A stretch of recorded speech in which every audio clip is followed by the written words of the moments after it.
So let's get away from the wire harness for like 2 minutes.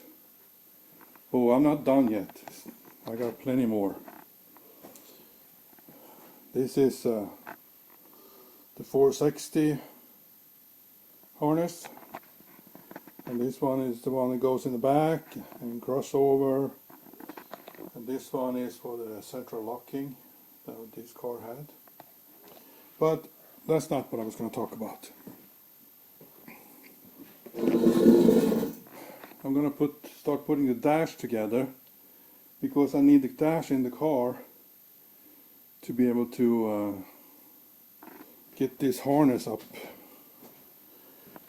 Because this harness is going behind the dash and behind the HVAC and dash. So when I put this up, I need to put the dash up to see that everything fits, but that's in the next video. This one, I wanted to talk to you about this. I would like, in a perfect world, I would like to keep this cluster, but replacing the gauges.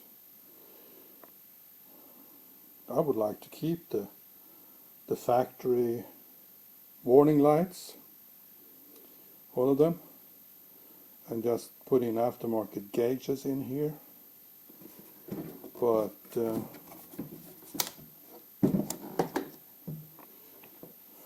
I don't know.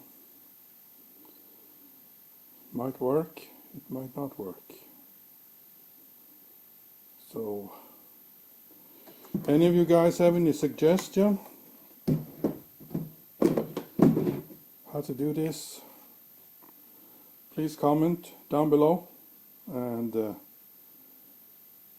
maybe, and we got plenty, all different ideas.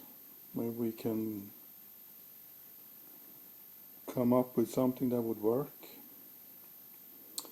So anyway, that's what I wanted to ask you guys about in this video. Thanks for watching. See you in the next one.